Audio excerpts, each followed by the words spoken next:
ഇങ്ങനെ വെറുതെ ഇങ്ങനെ അടിച്ചാൽ പോലെ പോലെ നമ്മൾ എന്താ ചെയ്യണേ? ഒരടി, അത് കഴിഞ്ഞ് 3 പ്രാവശ്യം വെല്ല്, അത് കഴിഞ്ഞ് ഒരടി, ഒരു വീശ്, ഒരടി, ഒരു വീശ്. ഇത്രയും ചെയ്താലേ നമ്മളൊരു താളം ഉള്ളാവുള്ളൂ.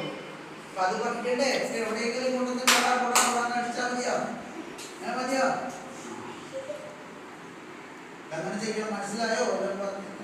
മനസ്സിലായോ? എന്നൊന്ന് വായിക്കൂ. ഹരിനാരായണൻ ഒന്ന് 1-ാം കാലം ഒന്ന് വായിച്ചു കേൾപ്പിക്കൂ.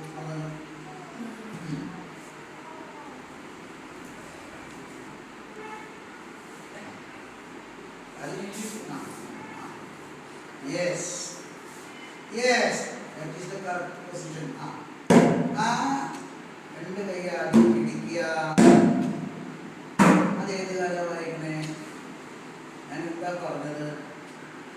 1-ാം കാലം വായിക്കാനല്ലേ പറഞ്ഞേ? ഇപ്പൊ നിങ്ങൾ പറഞ്ഞില്ലേ 1-ാം കാലം? അത് മനസ്സിൽ വെക്കണം, എന്നാലേ വായിക്കാൻ പറ്റുള്ളൂ. ഏത് സ്പീഡാ പറഞ്ഞേ? വേണ്ടേ? നമ്മുടെ മനസ്സിൽ വേണം. വായോട് പറഞ്ഞില്ലെങ്കിലും ആ സ്പീഡ് നമ്മുടെ മനസ്സിൽ വേണം, അല്ലേ?